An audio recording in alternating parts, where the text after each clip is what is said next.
السلام علیکم دوستو۔ یونان پر ایک بادشاہ حکومت کرتا تھا۔ بادشاہ کو دولت سے بہت پیار تھا، سونے کا تو وہ دیوانہ تھا۔ اسے دن رات ایک ہی فکر رہتی کہ زیادہ سے زیادہ سونا جمع کیا جائے۔ جب وہ صبح سویرے سورج کی کرنوں کو دیکھتا تو اس کے دل میں یہ خواہش پیدا ہوتی کہ کاش یہ سنہری کرنیں جس چیز پر پڑیں اسے سونے کا بنا دے۔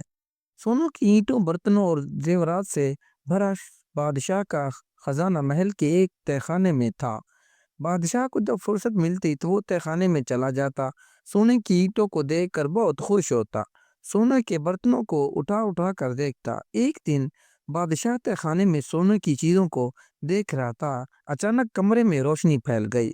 بادشاہ چونک گیا، کمرہ ہر طرف سے بند تھا۔ روشنی کہاں سے آ گئی؟ ابھی وہ یہ بات سوچ ہی رہا تھا کہ روشنی کے درمیان ایک شخص نظر آیا۔ بادشاہ سمجھ گیا کہ بند کمرے میں آنے والا کوئی عام شخص نہیں ہو سکتا، ضرور یہ کوئی خاص آدمی ہوگا۔ بادشاہ کے کچھ بولنے سے پہلے ہی شخص نے کہا، بہت سونا جمع کر رکھا ہے آپ نے؟ بادشاہ نے کہا، یہ تو بہت تھوڑا ہے، میری خواہش ہے کہ اس طرح کے کئی خزانے ہوں۔ اجنبی حیران ہو کر بولا، اتنی دولت سے بھی تمہارا دل نہیں بھرا؟ بادشاہ نے کہا، دولت سے بھی بھلا کسی کا دل بھرتا ہے؟ یہ تو جتنی بھی مل جائے کم ہے۔ اجنبی نے کہا، تم چاہتے کیا ہو؟ بادشاہ نے جواب دیا، میں چاہتا ہوں کہ جس چیز کو میں ہاتھ لگاؤں وہ سونے کی بن جائے۔ اجنبی نے کہا، ٹھیک ہے، کل صبح سورج کی پہلی کرن کے ساتھ ہی تم جس چیز کو ہاتھ لگاؤ گے وہ سونے کی بن جائے گی۔ اس کے ساتھ ہی اجنبی نے بادشاہ سے کہا کہ 1 منٹ کے لیے آنکھیں بند کرو۔ بادشاہ نے آنکھیں بند کر لیں اور جب دوبارہ کھولیں تو کمرے میں وہ اکیلا تھا، اجنبی جا چکا تھا۔ دوسرے دن بادشاہ کی آنکھ صبح سویرے ہی کھل گئی، وہ بہت خوش تھا۔ جو ہی سورج طلوع ہوا، سورج کی پہلی کرنیں اندر آئیں، بادشاہ حیران رہ گیا۔ بادشاہ جس چیز کو ہاتھ لگاتا وہ سونے کی بن جاتی۔ بستر کی چادر سونے کی بن گئی۔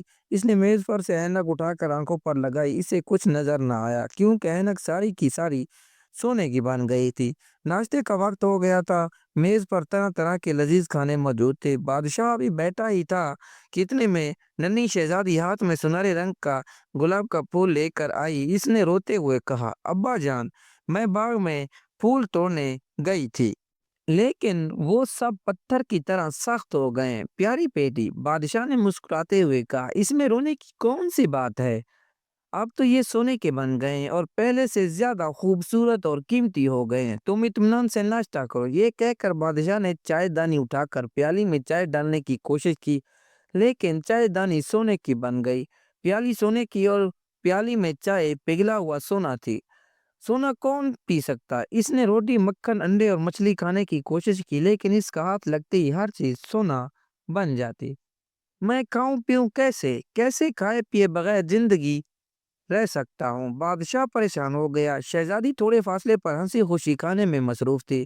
اس نے سر اٹھا کر دیکھا تو اسے اندازہ ہوا کہ اس کا باپ کچھ پریشان سا ہے۔ وہ اس کے پاس آ کر بولی، بابا جان، خیریت تو ہے؟ آپ پریشان نظر آ رہے ہیں۔ بادشاہ نے پیار سے اس کی پیشانی کو چوما۔ بادشاہ کو بالکل یاد نہ رہا کہ اس کے چھونے سے ہر چیز سونے کی بن جاتی ہے۔ شہزادی بھی سونے کی بن چکی تھی۔ اس کے کالے بال سنہری ہو گئے تھے، جسم پتھر کی طرح سخت ہو گیا تھا۔ یہ دیکھ کر بادشاہ زاروں قطار رونے لگا اور کہا، اے اللہ، یہ میں نے کیا کیا؟ کاش میری شہزادی دوبارہ زندہ ہو جائے۔ اچانک کل والا اجنبی نمودار ہو اور مسکرا کر کہنے لگا، کہو کیا حال ہے؟ اب تو خوش ہو نا، بہت سونا جمع ہو گیا تمہارے پاس۔ بادشاہ کہنے لگا، میری بچی، میری شہزادی مجھ سے جدا ہو گئی، میں کچھ کھا پی نہیں سکتا، ایسے سونے کا میں کیا کروں؟ اجنبی نے کہا، اس کا مطلب ہے تمہیں حقیقت کا پتہ چل گیا ہے، بتاؤ سونا اچھا ہے یا پانی کا ایک گھونٹ؟ بادشاہ نے جواب دیا، پانی کا ایک گھونٹ۔ اجنبی نے پھر پوچھا، سونا اچھا ہے یا روٹی کا ایک نوالا؟ بادشاہ نے کہا، روٹی کا ایک نوالا۔ دنیا بھر کا سونا بھی روٹی کے ایک نوالے کا مقابلہ نہیں کر سکتا۔ اجنبی نے پھر پوچھا، سونا اچھا ہے یا پتھر یا بیٹی؟ بادشاہ چیخ کر بولا، میری پیاری بیٹی پر میں اپنا تمام خزانہ قربان کرنے کو تیار ہوں۔ اجنبی نے کہا، ٹھیک ہے، تم تالاب میں جاؤ اور اس کا پانی تمام چیزوں پر چھڑکو جو تمہارے چھونے سے سونے کی بن گئی تھی، اور آئندہ سچے دل سے توبہ کرو کہ آئندہ کبھی اس طرح دولت کا لالچ نہیں کرو گے۔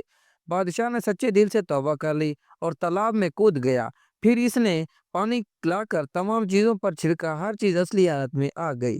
شہزادی پر چھڑکا تو وہ پھر سے کوسٹ پوسٹ کی لڑکی بن گئی۔ اس نے حیرت سے پوچھا، بابا میرے کپڑے کیسے گیلے ہو گئے؟ یہ تو خشک تھے۔ بادشاہ نے اسے گلے لگایا اور اسے پوری بات بتائی۔ پھر باپ بیٹی نے مل کر ناشتہ کیا اور باغ میں جا کر پھولوں کی خوشبو سے لطف اٹھانے لگے۔